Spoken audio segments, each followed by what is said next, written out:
Aku disegarkan olehnya, tetamu Tuhan tetaplah teguh, hatiku pun bersuka. Hukum Tuhan itu suci murni, mataku pun percaya.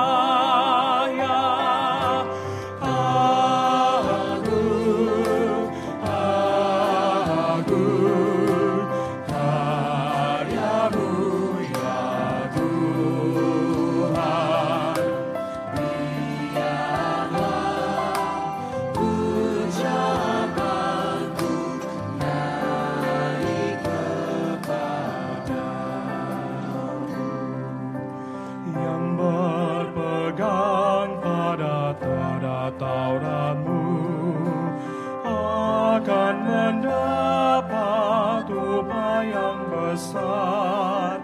Bebaskanlah aku dari yang sesat, yang tak aku sadari.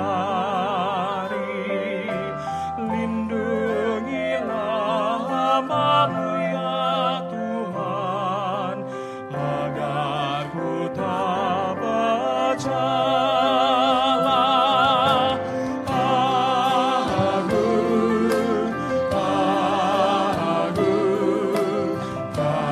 Karya-Mu ya Tuhan, biarlah ucapanku naik kepadamu.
Selamat pagi Bapak Ibu Saudara sekalian. Kembali kita bertemu pada hari ini. Warta lisan untuk kebaktian Minggu Prapaskah yang ketiga. Kebaktian kita akan dilayani oleh Pendeta Henry Salim. Penatua tugas adalah Penatua Yusak, pemandu pujian Bapak Hein dan Ibu Elvira. Pengiring pujian Bapak Erwin dan pengisi pujian dari Excelsia Singers. Multimedia dan sound system ada Penatua Yosep, Saudara Michel, Bapak Hari, dan Saudari Livia. Majelis Jemaat GKI Cipinang Elok sebelumnya mengucapkan banyak terima kasih atas pelayanan Bapak Ibu Saudara sekalian. Tidak terasa Bapak Ibu sekalian, Hari Raya Paskah akan segera kita sambut pada tanggal 4 April 2021. Secara keseluruhan, rangkaian Paskah adalah sebagai berikut.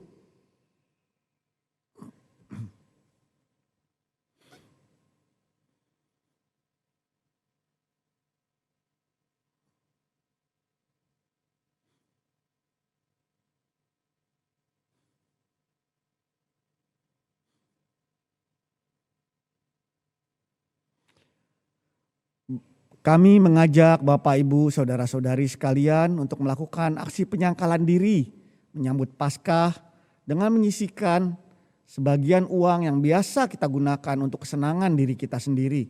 Misalnya mengurangi jajan, rokok, melakukan puasa, dan lain-lain. Aksi penyangkalan diri ini sudah dimulai dari Minggu Prapaskah pertama pada tanggal 21 Februari sampai dengan Jumat Agung nanti. Tanggal 2 April 2021. Dana yang terkumpul akan kami salurkan ke pihak lembaga atau panti-panti. Bapak Ibu Saudara dapat memasukkan dana yang terkumpul pada kotak yang kami sediakan di kantor tata usaha gereja. Mohon pada amplop ditulis aksi penyangkalan diri. Demikian ajakan dari Panitia Paskah. Terima kasih atas perhatian Bapak Ibu Saudara sekalian. Tuhan Yesus memberkati. Warta selanjutnya adalah kebaktian, peneguhan, dan pemberkatan pernikahan. Setelah diwartakan berturut-turut dan tidak ada keberatan dari jemaat, maka pada hari Sabtu tanggal 13 Maret 2021 pukul 10 pagi bertempat di GKI Cipinang Elok akan dilayangkan kebaktian peneguhan dan pemberkatan pernikahan dalam diri Saudara Kenan Wisnu Krisnanta dengan Saudari Afilia Rahmawati Kusuma Wardana Saputri. Mohon dukungan doa dari saudara jemaat agar peneguhan dan pemberkatan pernikahan ini dapat berjalan dengan baik. Sebagai informasi tambahan, dalam ibadah ini saya tidak dapat membacakan warta secara lengkap dan detail. Tapi Bapak Ibu jemaat dapat melihat berbagai informasi warta secara lengkap dan detail dalam soft copy warta jemaat yang dibagikan melalui wilayahnya masing-masing.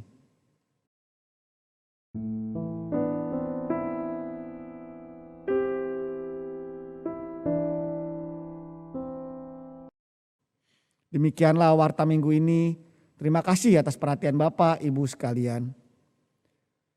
Sebelum memulai ibadah, marilah kita persiapkan hati dan pikiran kita dengan bersaat teduh sejenak.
Umat yang dikasihi Tuhan, kita bersyukur sebab hari ini kita memasuki Minggu Prapaskah yang ketiga.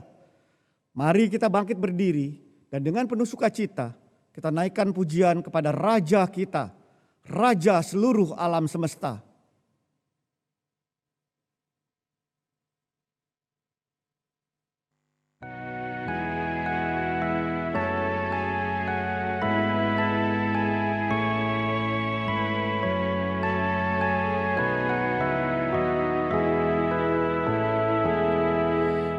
Bumi dan langit pujilah yang tinggi dan kudus, firman-Nya maha mulia dan jalan-Nya tentu.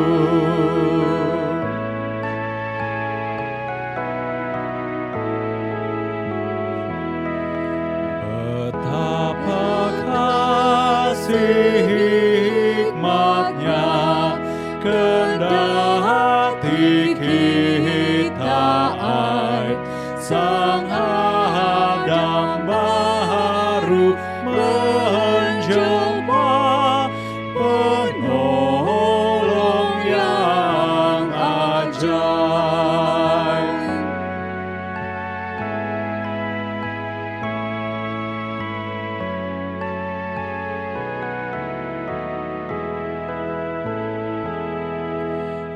Dialah insan yang benar, setru dibantingnya, hukuman bagi insan pun ditanggung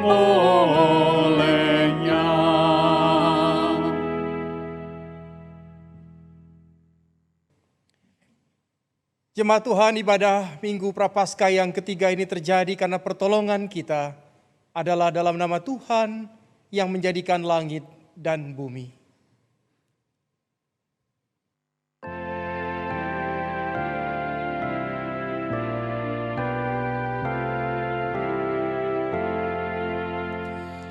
Amin, amin, amin.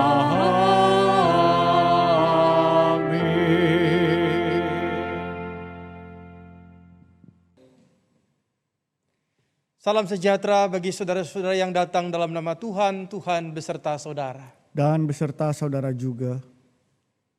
Silakan duduk.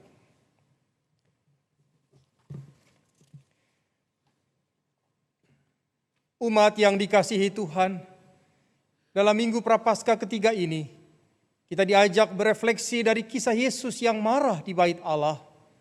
Ia memporak-porandakan meja penukar uang, dan para pedagang hewan persembahan pun diusirnya, karena di sana bersembunyi ketidakadilan yang mengatasnamakan ibadah kepada Tuhan.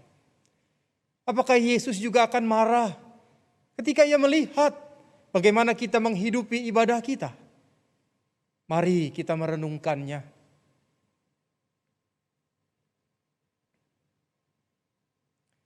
Ketika menilik kembali kehidupan kami sungguh tertunduk malu karena dosa dan pelanggaran kami.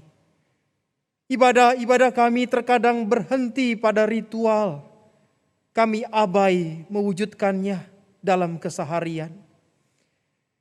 Di rumah-Mu kami bersyukur, di kehidupan kami bersungut-sungut. Di rumah-Mu kami mendengar kehendak-Mu, di kehidupan kami melakukan kehendak kami. Di rumah-Mu kami mengaku dosa, di kehidupan kami berlaku dosa. Di rumah-Mu kami menerima pengampunan, di kehidupan kami enggan memberi pengampunan. Ya Allah, Sang Pemurah dan Pengampun, berbelas kasihlah kepada kami, umat yang berdosa ini.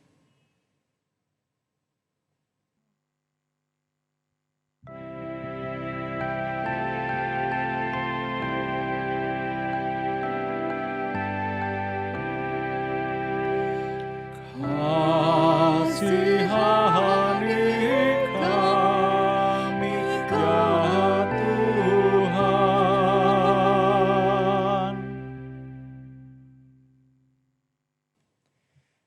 Di dalam nama Tuhan Yesus Kristus kami berdoa. Amin. Amin.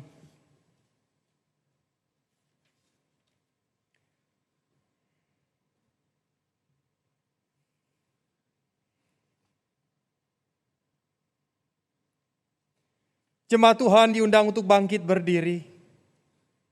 Dengarkanlah berita anugerah yang disampaikan kepada setiap kita yang mengakui dosanya dengan sungguh-sungguh dari kitab Nabi Yesaya pasal 44 ayat 22. Aku telah menghapus segala dosa pemberontakanmu, seperti kabut diterbangkan angin, dan segala dosamu seperti awan yang tertiup. Kembalilah kepadaku, sebab aku telah menebus engkau. Di dalam Kristus engkau telah diampuni. Di dalam Kristus engkau pun telah diampuni. Damai Kristus bagimu. Damai Kristus bagimu juga.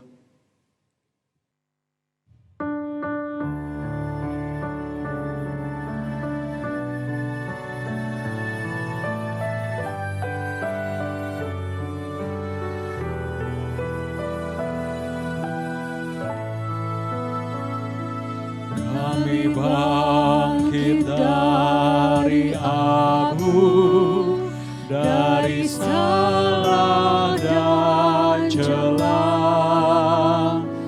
bangkit lagi dari abu, dipulihkan oleh-Mu. Jerit tangis kami Tuhan, telah Kau perhatikan. Hati yang remuk Kau hati yang baru.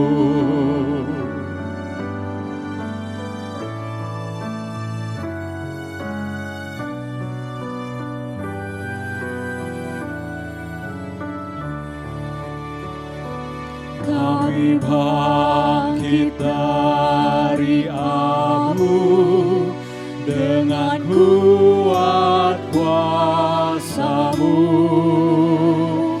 bangkit dari kegagalan, menatap hari depan.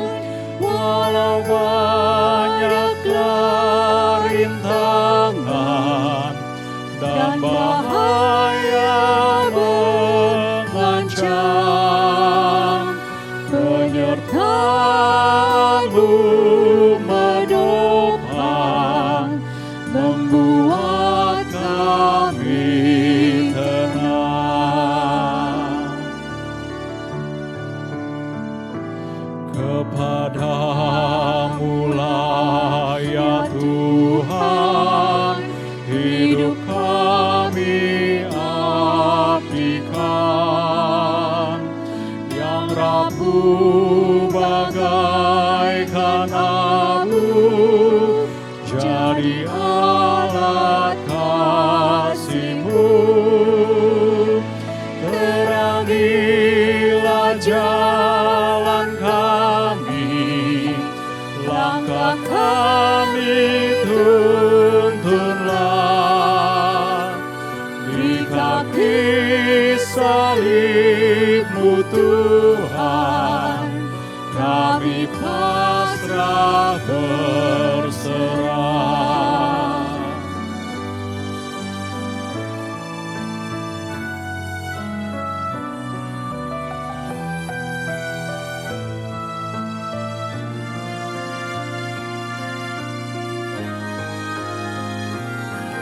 Terpujilah Allah Bapa, pemberi kehidupan. Terpujilah Yesus Kristus, yang korbankan nyawanya, yang dengan Roh-Nya yang kudus memulihkan semesta. Bumi yang gelap berdebu jadi ciptaan baru.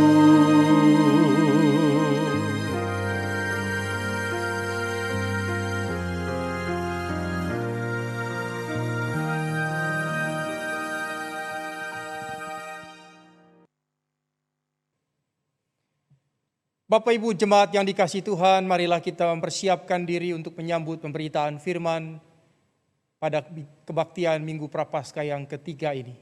Marilah kita berdoa. Tuhan, dalam ibadah ini kami mau bersama-sama membaca firman-Mu dan merenungkannya. Tapi juga kami ingin melanjutkan ibadah kami dengan kami mau melakukan firman Tuhan dalam kehidupan kami sebagai kelanjutan ibadah kami kepadamu. Tolong ya Tuhan, setiap kami yang mendengarkan firman-Mu dan hamba-Mu yang akan menyampaikan dan memberitakan firman-Mu. Kuasailah kami dengan kuasa Roh Kudus-Mu, bukan saja ketika kami membaca dan merenungkan firman Tuhan, melainkan ketika kami juga dimampukan untuk menghayati, mewujudkan di dalam kehidupan keseharian kami. Terpujilah Engkau ya Tuhan, di dalam nama Tuhan kami Yesus Kristus, firman yang telah menjadi manusia, dan juga menjadi juru selamat kami telah berdoa. Amin. Ibu Bapak dan saudara-saudara, pembacaan Alkitab kita pada hari ini diambil dari Injil menurut Injil Yohanes pasal 2 ayat 13 sampai ayat 22. Sekali lagi Injil Yohanes pasal 2 ayat 13 sampai ayat yang ke-22. Demikianlah pembacaan firman Tuhan. Ketika hari raya Paskah orang Yahudi sudah dekat, Yesus berangkat ke Yerusalem. Dalam bait suci didapatinya pedagang-pedagang lembu, kambing domba dan merpati, dan penukar-penukar uang duduk di situ. Ia membuat cambuk dari tali, lalu mengusir mereka semua dari bait suci dengan semua kambing domba dan lembu mereka. Uang penukar-penukar dihamburkannya ke tanah dan meja-meja mereka dibalikkannya. Kepada pedagang-pedagang merpati ia berkata, "Ambil semuanya ini dari sini. Jangan kamu membuat rumah Bapakku menjadi tempat berjualan." Maka teringatlah murid-muridnya bahwa ada tertulis, "Cinta untuk rumahmu menghanguskan aku." Orang-orang Yahudi menantang Yesus, katanya, "Tanda apakah dapat engkau tujukan kepada kami bahwa engkau berhak bertindak demikian?" Jawab Yesus kepada mereka, "Rombak bait Allah ini, dan dalam 3 hari aku akan mendirikannya kembali." Lalu kata orang Yahudi kepadanya, 46 tahun orang mendirikan bait Allah ini, dan engkau dapat membangunnya dalam 3 hari? Tetapi yang dimaksudkannya dengan bait Allah ialah tubuhnya sendiri. Kemudian sesudah ia bangkit dari antara orang mati, barulah teringat oleh murid-muridnya bahwa hal itu telah dikatakannya. Dan mereka pun percayalah akan kitab suci dan akan perkataan yang telah diucapkan Yesus. Demikianlah pembacaan Injil Tuhan Yesus Kristus. Berbahagialah mereka yang mendengarkan firman Allah dan yang memeliharanya. Hosana.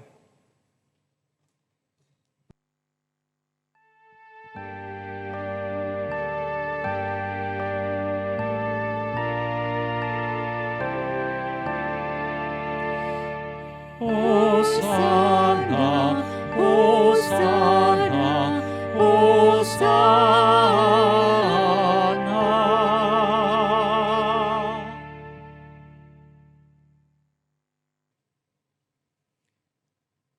Bapak, Ibu, dan saudara-saudara, kita sudah memasuki Minggu Prapaskah yang ketiga. Tema kita pada pagi hari ini adalah cinta untuk rumahmu menghanguskan aku.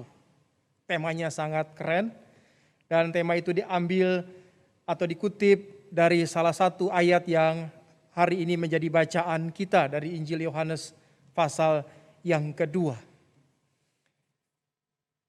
Pertanyaan mungkin hari ini adalah, bagaimana kita mewujudkan cinta kita pada rumah Tuhan? Seperti apa kita betul-betul mencintai rumah Tuhan? Sampai dikatakan dalam tema ini, menghanguskan aku. Artinya barangkali cinta yang betul-betul sungguh-sungguh. Nah Bapak Ibu, sebelum kita melihat dan merenungkan ayat ini atau tema ini, saya ingin kita sama-sama melihat apa yang tertulis di dalam Injil Yohanes pasal 2 tadi, dari ayat 13 sampai ayat yang ke-22. Yesus marah.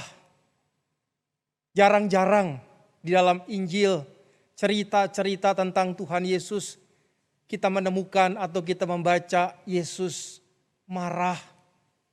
Bahkan dikatakan Yesus mengambil tali dan membuat tali itu seperti cambuk, lalu mengusir para pedagang, para penukar uang yang sedang beraktivitas di halaman bait Allah waktu itu.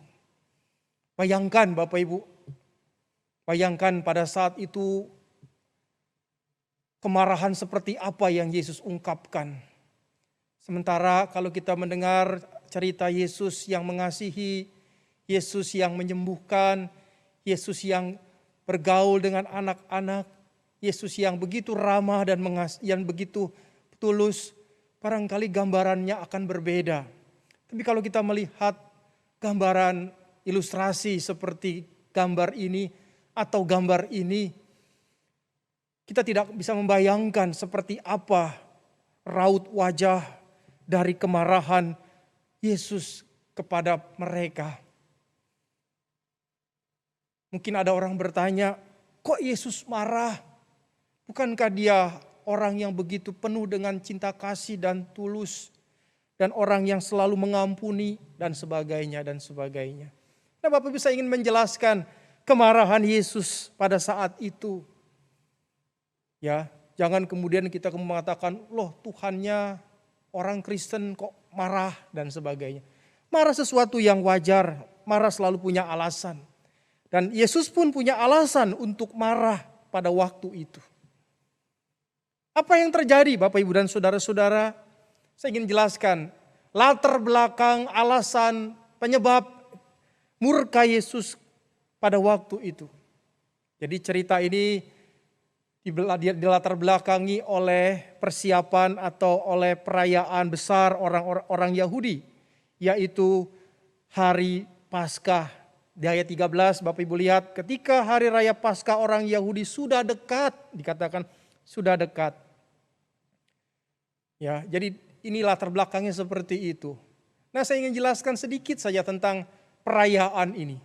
Jadi konon ada aturan yang mengatakan bahwa orang-orang Yahudi yang tinggal dekat Yerusalem 20 km kurang lebih itu wajib untuk datang ke bait Allah di hari Paskah. Jadi dalam radius 20 km orang Yahudi itu wajib untuk datang ke bait Allah. Bahkan orang-orang Yahudi yang ada tinggal di tempat-tempat lain yang jauh dari Yerusalem, mereka pun datang ke bait Allah untuk merayakan hari Paskahnya orang Israel. Mereka memperingati keluarnya bangsa Israel dari Mesir. Nah, Bapak Ibu, konon yang mengatakan bahwa pada saat perayaan Paskah orang Yahudi itu bisa dikatakan ada sekitar 2 juta lebih orang Yahudi yang berkumpul untuk merayakan Paskah di zaman itu. Jadi ini bukan perayaan kecil, ini perayaan besar yang begitu hebat. Makanya diadakanlah persiapan. Nah, pada waktu itu ada sesuatu yang sudah biasa dan terjadi menjelang persiapan perayaan Paskah orang Yahudi. Dan saat itu segala sesuatunya seolah-olah dibiarkan dan itu dibenarkan. Apa itu Bapak Ibu? Yaitu bahwa setiap orang Yahudi yang berumur di atas 19 tahun dikenakan untuk membayar pajak bait Allah. Berapa yang mereka harus bayar? Harganya kurang lebih 2 hari upah kerja buruh harian pada waktu itu. Ya, jadi setiap orang Yahudi yang mau datang ke sana, ke bait Allah atau ke Yerusalem harus membayar uang pajak sebesar itu. Ya, yang menjadi persoalan lain adalah manakala orang-orang Yahudi yang tinggal di daerah lain yang menggunakan mata uang berbeda, maka mereka harus menukar mata uang mereka dengan mata uang yang resmi dipakai untuk membayar pajak bait Allah. Nama mata uang yang dipakai untuk membayar pajak bait Allah itu namanya shekel atau shekel. Dengan jumlah tertentu mereka harus membayar pajak bait Allah.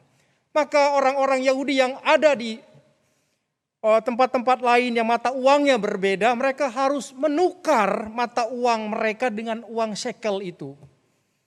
Dan tentu saja ketika mereka menukar mata uang mereka, maka si penukar uang itu atau money changer itu akan mendapatkan keuntungan dari setiap mata uang orang-orang Yahudi yang berbeda. Pendek cerita, ada bisnis ya yang terjadi untuk mempersiapkan perayaan Paskah orang Yahudi. Jadi ini bisnis yang betul-betul orang Chinese bilang cuan. Karena banyak orang-orang Yahudi yang memang tidak punya mata uang itu dan terpaksa harus menukarkan mata uang dengan mata uang yang resmi. Karena hanya uang shekel yang bisa dan boleh untuk dibayar ke bait Allah. Mata uang lainnya hanya untuk manusia, membayar hutang kepada manusia atau melakukan transaksi seperti layaknya di pasar dan sebagainya. Jadi Bapak Ibu dan saudara-saudara, sudah terjadi sekian lama, tidak tahu berapa lama, praktek-praktek bisnis yang mengatasnamakan agama. Kalau tidak pakai uang ini, maka uangmu tidak diterima oleh Allah. Kira-kira begitu. Aturan ini kemudian begitu membelenggu. Bagi orang-orang yang uangnya pas-pasan, tentu dia akan mengeluarkan uang lebih untuk kemudian dia bisa membayar pajak bait Allah. Itu praktek yang membuat Yesus marah yang terjadi di pelataran bait Allah. Yang kedua, Bapak Ibu dan saudara-saudara, yang menyebabkan Yesus marah adalah soal persembahan korban. Ya, tidak saja ada para penukar mata uang yang ada di sana, tapi juga ada pedagang-pedagang binatang korban yang akan mereka persembahkan di bait Allah. Dengan serentetan aturan, mereka kemudian mengatakan bahwa persembahan korban berupa binatang itu harus mereka persembahkan dengan kategori tertentu. Domba yang harus bagaimana, dan seterusnya dan seterusnya. Maka ketika orang-orang Yahudi misalnya membawa domba mereka untuk dipersembahkan, maka mereka harus melewati satu pos, satu tempat yang disebut namanya mumkeh dalam bahasa Ibrania, atau pemeriksa hewan korban. Layak atau tidak binatang korban yang mereka persembahkan, yang mereka bawa dari rumah. Kalau tidak layak, mereka harus membeli binatang korban itu di pedagang-pedagang yang saat itu berjejer di sekitar pelataran bait Allah. Dan apa yang Bapak Ibu lihat? Mereka, para pedagang ini menjual binatang korban untuk persembahan bait Allah dengan harga yang lebih mahal, lebih tinggi. Jadi disinilah Tuhan Yesus melihat bahwa mereka telah menjadikan bait Allah sebagai, di Injil Yohanes dikatakan sebagai tempat berjualan. Tapi juga mereka telah melakukan ketidakadilan. Jadi banyak orang-orang yang hidupnya pas-pasan, diperas. Para peziarah yang datang untuk semata-mata beribadah kepada Tuhan, mereka diperlakukan demikian rupa. Dari penukar uang, dari kemudian harus diperiksa, dan mereka terpaksa harus membeli binatang korban yang betul-betul dianggap baik oleh para pedagang dan sebagainya. Nah, singkat cerita Bapak Ibu, inilah alasan kenapa Yesus marah pada waktu itu. Dia marah ketika melihat bait Allah telah dijadikan sarang penyamun, katanya dalam Injil lain. Bait Allah telah dijadikan tempat untuk mencari dan meraup keuntungan sebesar-besarnya. Yesus marah karena rumah Allah telah dinajiskan dengan sikap-sikap yang cenderung mementingkan diri mereka sendiri. Saya nggak kebayang kalau misalnya kita nih suatu kali ke gereja, lalu di depan pintu ada penatua yang lihat, Bapak Ibu mana uang persembahannya. Dilihat dulu, diperiksa misalnya. Kalau enggak layak, tuker dengan uang tapi dengan nilai yang lebih rendah. Misalnya, tapi saya tidak berharap itu terjadi. Tapi seperti itu yang terjadi. Ketidakadilan, pemerasan, dan segala semua dilakukan atas nama agama. Makanya Yesus mengatakan dalam beberapa versi Injil, dalam Injil Matius dia pernah mengatakan, rumahku akan disebut rumah doa. Rumah doa bagi segala bangsa, bahkan Injil Markus mengatakan seperti itu.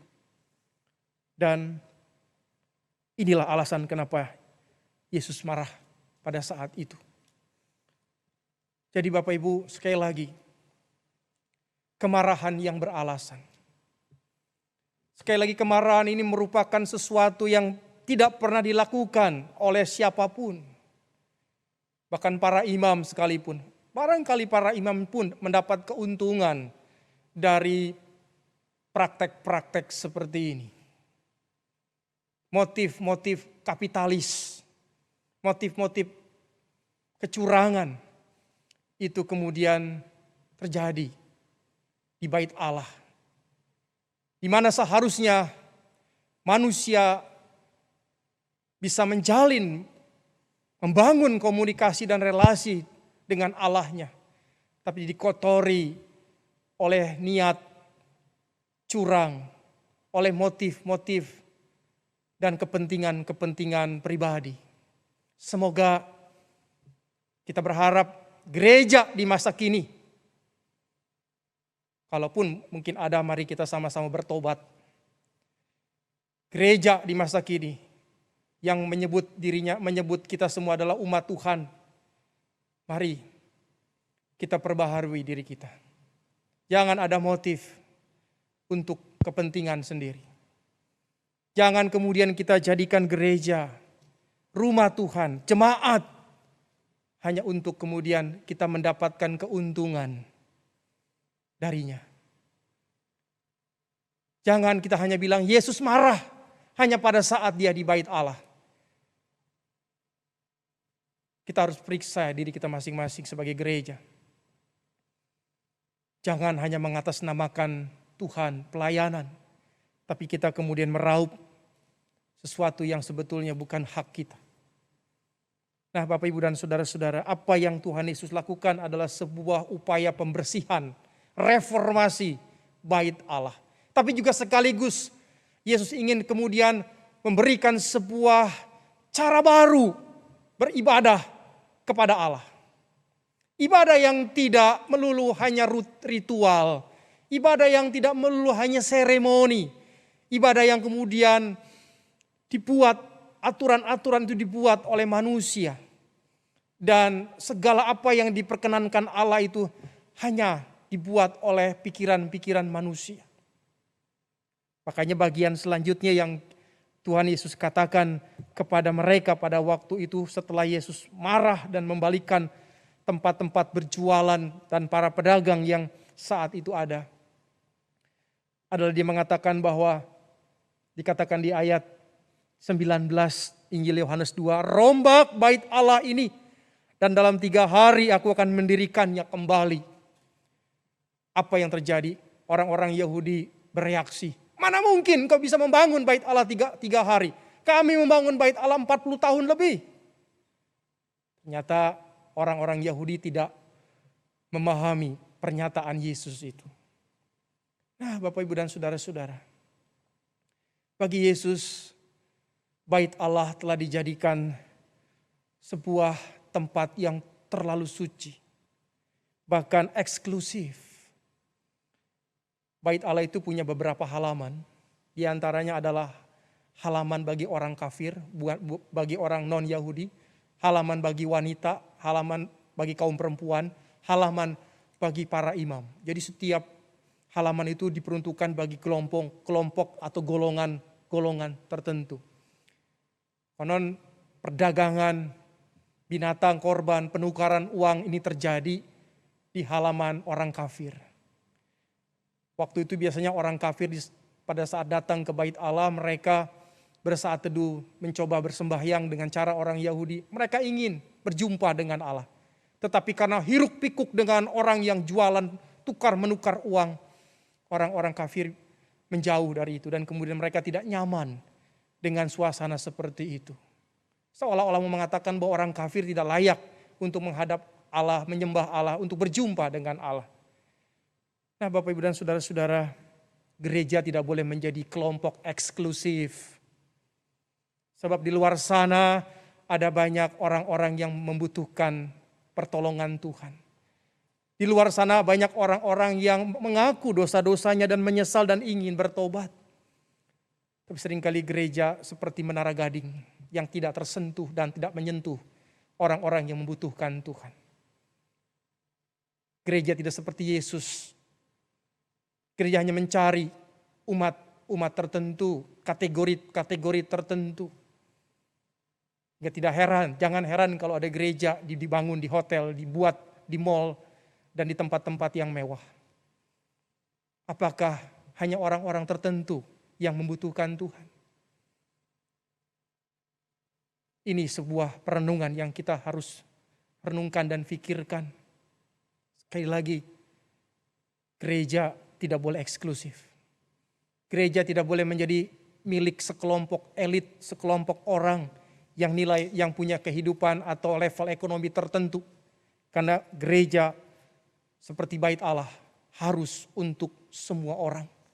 Bahkan gereja harus membuka diri untuk orang-orang yang membutuhkan juru selamat, membutuhkan pertobatan dan pemulihan. Bukan mengecamnya, bukan menghakiminya, bukan kemudian seolah-olah kita menjauhi mereka. Justru disinilah kita sebagai orang Kristen jauh dari Kristus. Kemarahan Kristus ingin mengatakan gereja harusnya terbuka, umat Allah harusnya merangkul orang-orang yang membutuhkan kasih penyelamatan Kristus. Yang kedua Bapak Ibu adalah apa yang dikatakan dalam pernyataan tadi yang saya katakan, bahwa cinta untuk rumahmu menghanguskan aku.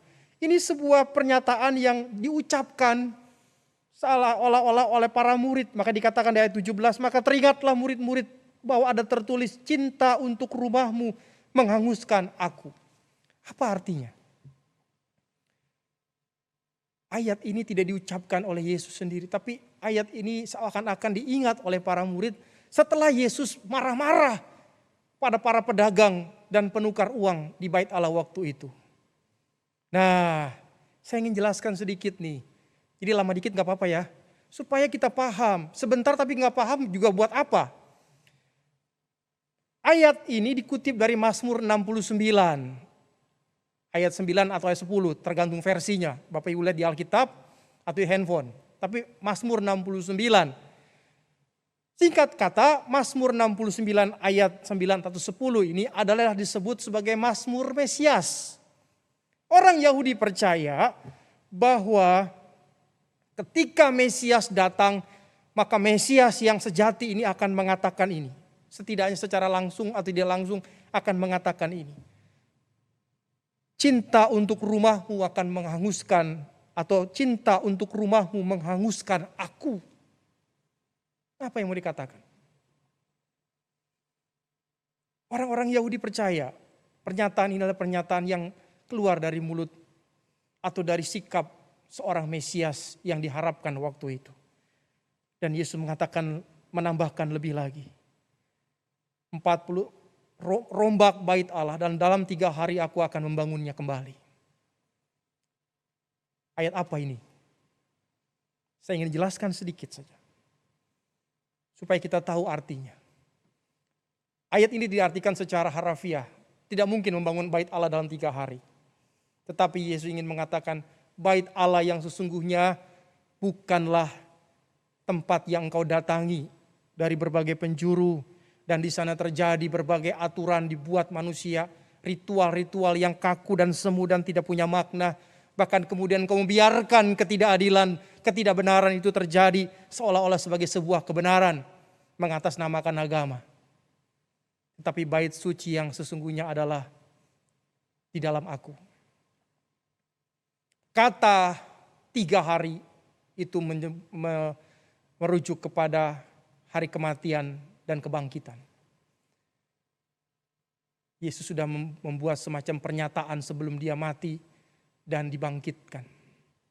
Hari ketiga ini mengatakan ketika aku bangkit dari kematian, maka itulah bait Allah yang sesungguhnya. Nah Bapak Ibu tidak mudah untuk mengartikan apa yang Yesus katakan, tetapi saya mencoba untuk membahasakannya secara sederhana. Bahwa apa yang Yesus nyatakan kepada banyak orang pada waktu itu adalah sebuah janji.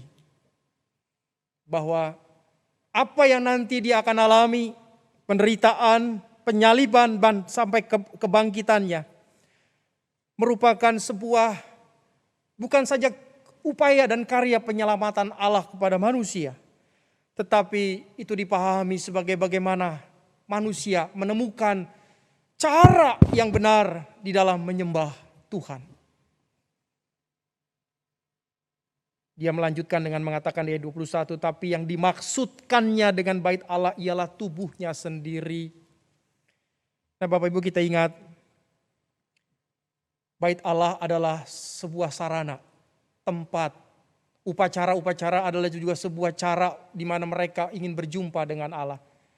Yesus mengatakan kini nanti tidak akan ada lagi seperti itu untuk engkau bertemu dengan Tuhan Allahmu. Engkau tidak lagi bertemu dengan Tuhan Allahmu harus jauh-jauh, berpuluh-puluh kilometer, berhari-hari untuk berjumpa dengan Allahmu di satu tempat.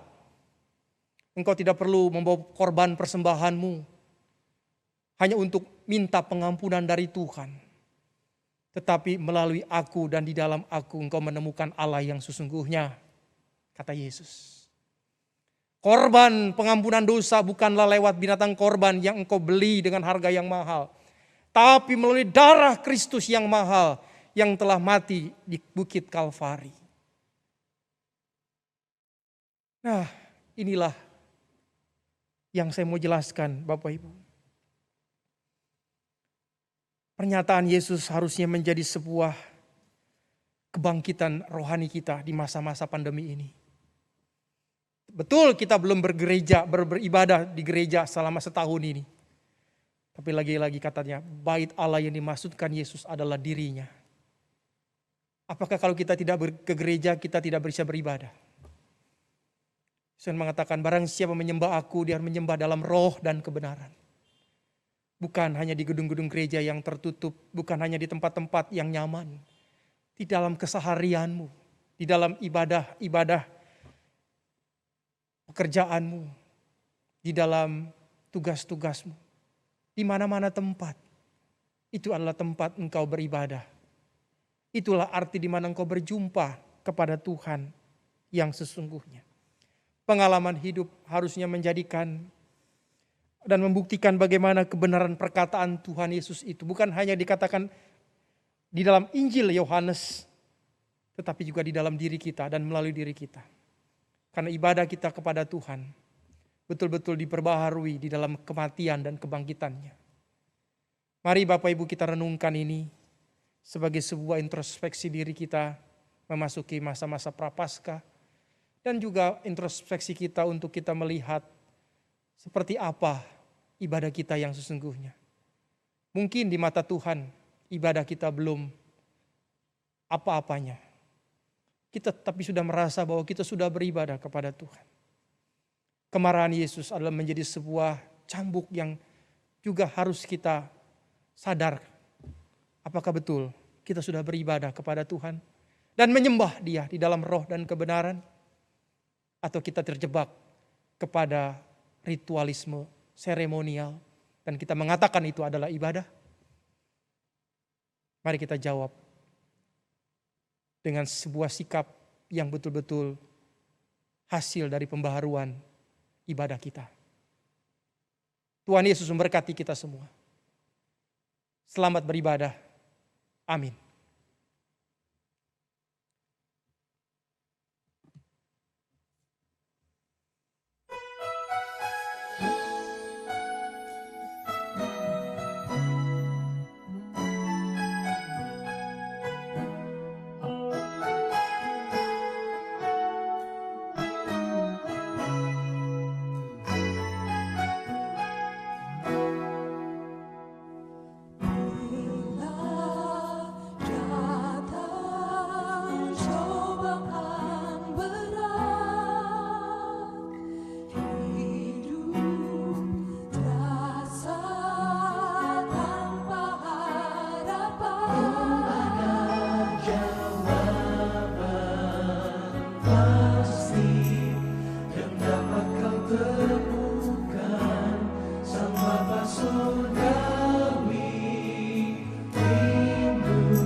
Bapak Ibu sekalian, mari kita bangkit berdiri bersama dengan umat Allah di masa lalu, masa kini, dan masa depan. Marilah kita mengingat pengakuan pada baptisan kita menurut pengakuan iman rasuli. Aku percaya kepada Allah, Bapa yang Maha Kuasa, Khalik langit dan bumi, dan kepada Yesus Kristus, Anak yang tunggal Tuhan kita, yang dikandung dari Roh Kudus, lahir dari anak darah Maria, yang menderita sengsara di bawah pemerintahan Pontius Pilatus, disalibkan, mati dan dikuburkan, turun ke dalam kerajaan maut. Pada hari yang ketiga, bangkit pula dari antara orang mati, naik ke surga, duduk sebelah kanan Allah, Bapa yang Maha Kuasa. Dan dari sana ia akan datang untuk menghakimi orang yang hidup dan yang mati. Aku percaya kepada Roh Kudus, gereja yang kudus dan am, persekutuan orang kudus, pengampunan dosa, kebangkitan orang mati, dan hidup yang kekal. Amin. Umat dipersilakan duduk kembali.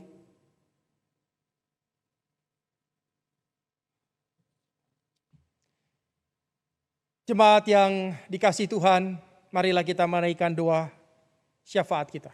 Mari kita berdoa. Terpujilah Engkau ya Tuhan, lewat kebenaran firman-Mu pada pagi hari ini, ketika kami boleh memasuki Minggu Prapaskah yang ketiga ini, kami juga Tuhan merasakan cambukan kasih-Mu, ditegur, diingatkan tentang ibadah kami yang sesungguhnya. Manakala kami menganggap bahwa ibadah-ibadah kami sudah benar, sudah layak di mata Tuhan dan di hadapan Tuhan. Manakala ketika kami melakukan itu semata-mata ritual dan hanya kewajiban kami merasa bahwa kami sudah menyembah-Mu. Ya Tuhan, biarlah melalui firman-Mu kami diingatkan, kami ditegur. Apakah kami sudah sungguh-sungguh beribadah kepada-Mu dengan hati, dengan kesungguhan, dengan penyerahan diri? Atau kami masih menyisakan rasa khawatir kami, bahkan kesombongan kami di hadapan Tuhan. Ya Bapa, pada saat ini kami ingin berdoa, biarlah kami sebagai gereja yang saat ini sebagian besar belum bisa beribadah di gereja kami masing-masing, di gedung ibadah kami masing-masing, tapi itu tidak menjadi alasan kami untuk tidak beribadah. Karena Engkau telah memberitahukan kepada kami satu konsep pemahaman ibadah yang sejati. Tuhan, biarlah keseharian kami di tengah segala keterbatasan ruang dan gerak kami tetap fokus untuk membangun relasi kami dengan Tuhan, tetapi juga dengan sesama. Oleh karenanya pada saat ini ya Tuhan, kami ingin berdoa bagi sesama kami yang membutuhkan doa kami, atau yang kami ingat mereka sedang dalam pemulihan dan mungkin di dalam sakit penyakit. Kami ingat dan berdoa untuk Saudara Iren, Ibu Lili Hardi, Ibu Deri Mahardi, Bapak Butun, Ibu Herliana Silalahi, Pendeta Diana, Ibu Nina Latif, Ibu Berta Marpaung, Ibu Kris Utabarat. Kami juga mendoakan untuk Ibu Dina Sohwat, Bapak Adi Subroto, Ibu Emi Butar-Butar, Saudari Yasinta. Kami berdoa juga untuk Ibu Betsy, Bapak Untung Tobing, Ibu Sariana, Saudara Deborah. Kami juga berdoa juga untuk Saudara Berta Pasari, Bu. Tuhan, biarlah lewat kuasa-Mu Engkau memberkati setiap obat-obatan, pengobatan, dan upaya medis apapun untuk kesehatan mereka. Dan kami juga mohon ya Bapa, kiranya damai sejahtera selalu menguatkan setiap mereka. Kami doakan juga para lansia, oma-opa yang saat ini masih memang bertahan di rumah mereka masing-masing. Bila melalui proses vaksinasi untuk para lansia juga ini boleh kiranya memberikan sukacita bagi para opa dan oma. Kami berdoa ya Tuhan, terlebih untuk pemerintah kami yang terus-menerus memikirkan segala apa yang menjadi jalan keluar untuk mengatasi pandemi ini yang sudah berjalan kurang lebih 1 tahun ini. Biarlah dengan daya, pikiran, dan segala apa yang boleh diberikan, Engkau berkati ya Bapa. Kami berdoa untuk berbagai daerah yang saat ini atau titik wilayah yang saat ini sedang menghadapi bencana alam, baik yang berpotensi maupun yang sudah terjadi. Biarlah upaya-upaya untuk pemulihan, rehabilitasi, pencegahan, boleh Tuhan juga berkati. Kami berdoa ya Tuhan untuk daerah konflik khususnya di Papua, di Intan Jaya yang masih berlangsung antara kelompok bersenjata dengan aparat keamanan.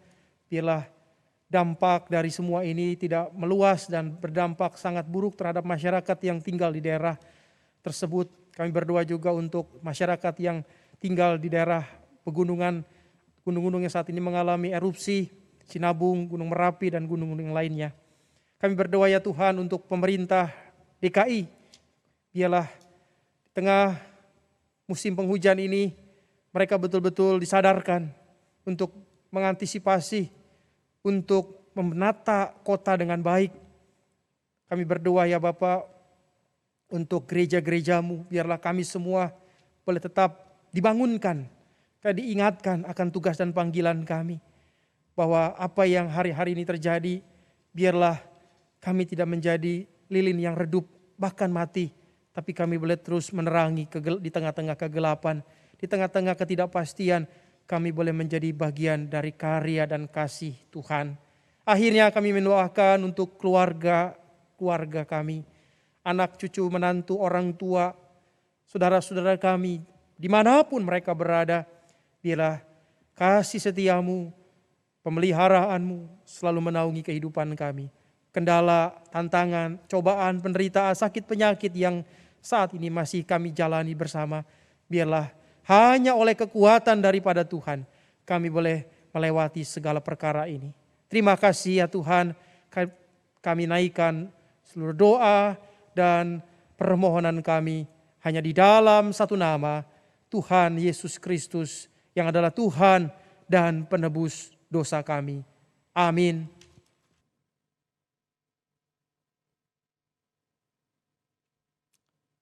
Dengan hati yang bersyukur, kita memberi. Dengan memberi, hidup kita menjadi semakin bermakna. Nas persembahan pada hari ini diambil dari Roma 12 ayat 1 yang mengatakan, "Karena itu saudara-saudara, demi kemurahan Allah, aku menasihatkan kamu, supaya kamu mempersembahkan tubuhmu sebagai persembahan yang hidup, yang kudus, dan yang berkenan kepada Allah. Itu adalah ibadahmu yang sejati." Persembahan dapat dikumpulkan di rumah untuk selanjutnya dibawa ke gereja lalu dimasukkan ke dalam kotak di tata usaha gereja. Bapak Ibu juga bisa memberikan persembahan baik persembahan hari Minggu, bulanan, syukur, perpuluhan, dan lain-lain dengan menyebutkan jenis persembahannya dengan cara transfer ke rekening bank gereja.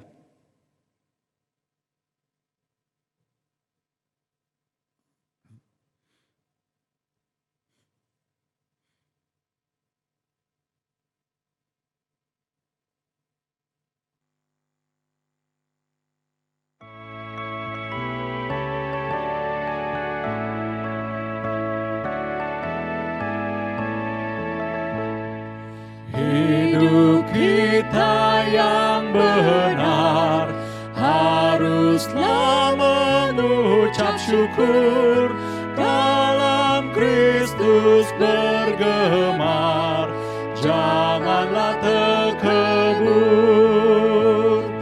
Dalam susah pun senang, dalam segala hal aku bermazmur dan ucap syukur, itu kehendaknya.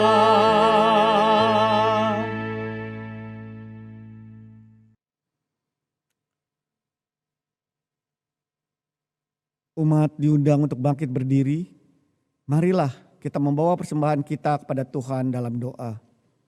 Tuhan Allah Bapa kami yang bertahta dalam kerajaan surga, Bapa yang maha kasih dan penyayang, hampir 1 tahun COVID telah berlalu dan masih berlangsung. Namun Kau tetap melindungi kami sehingga kami masih boleh ikut dalam ibadah pada hari ini. Bapa, begitu banyak berkat, begitu banyak kekuatan, kesehatan, perlindungan, pemeliharaan yang Kau berikan kepada kami.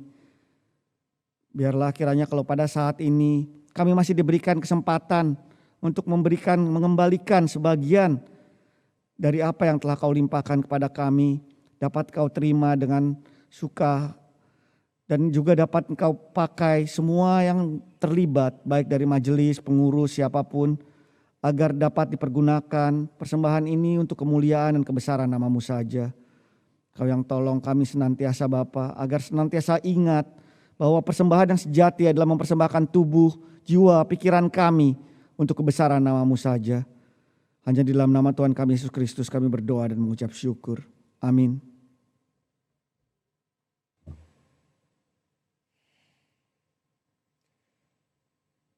Umat yang dikasihi Tuhan, marilah kita melakukan ibadah yang sejati, yang berkenan bagi Allah, yang terpaut erat antara ritus-ritus ibadah dengan pertolongan kepada yang lemah.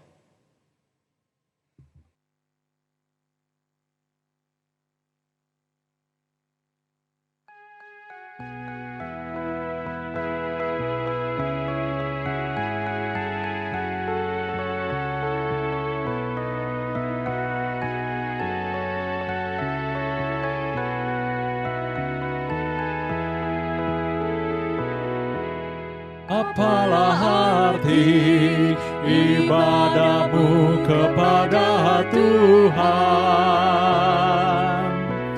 bila tiada rela sujud dan sungguh.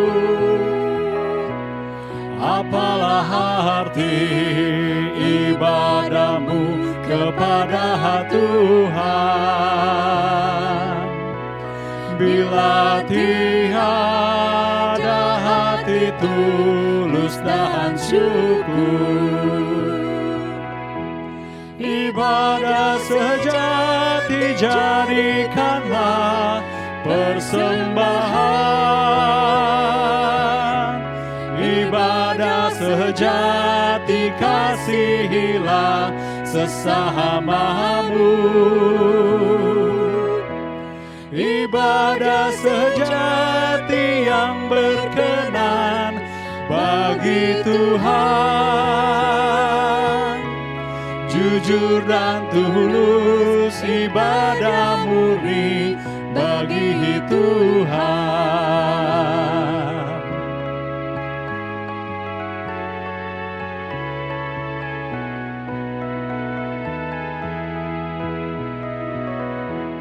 Berbahagia orang yang hidup beribadah, yang melayani orang susah dan lemah, dan penuh kasih menolong orang yang terbeban. Itulah tanggung jawab orang beriman. Ibadah sejati jadikanlah persembahan. Ibadah sejati kasihilah sesamamu. Ibadah sejati yang berkenan bagi Tuhan, jujur dan tulus ibadah murni bagi Tuhan.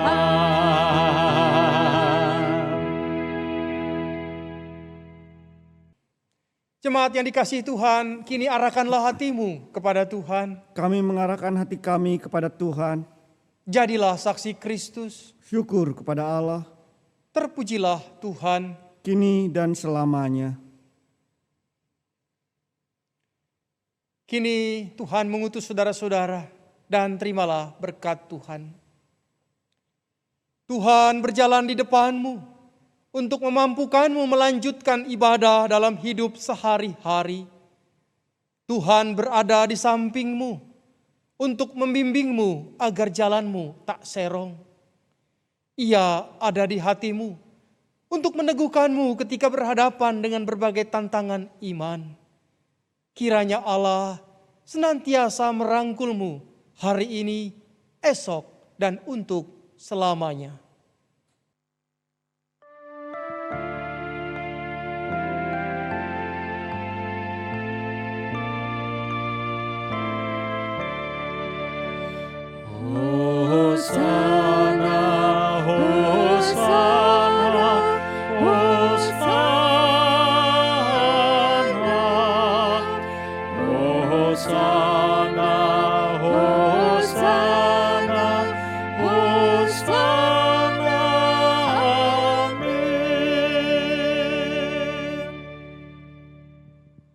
Kebaktian hari ini telah selesai. Mari kita bersaat teduh sejenak.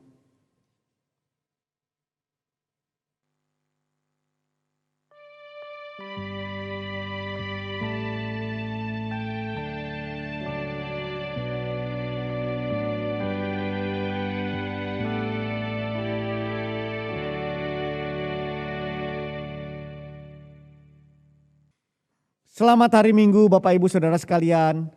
Tuhan Yesus memberkati.